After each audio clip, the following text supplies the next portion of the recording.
A few more developments in the Idaho case. Kaylee's dad's attorney came out and said that none of the kids knew the suspect. Sometimes when interviewing witnesses, you have to get into word games. If you know somebody in real life, you know them. If you're friends on Facebook but you've never met them, do you know them? And lastly, say if you're on a dating site and somebody messages you and you message them back, do you know them?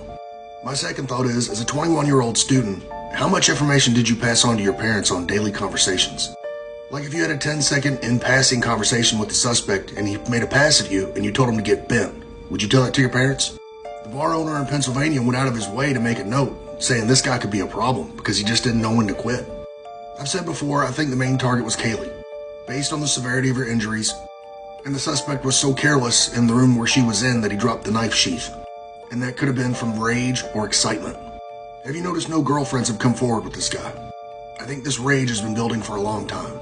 She may have politely declined online, and this was the result. The second piece of information the attorney gave.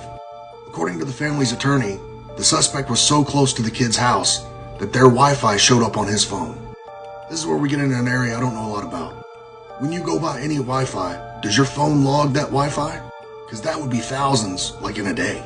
Or like a lot of college kids, did they not have a password on their Wi-Fi and anybody could use it? So like when you're at McDonald's or Starbucks and your phone realizes there's a free Wi-Fi and it asks you for it, does it log it then? I think that case is more probable, but I don't know technical forensics currently.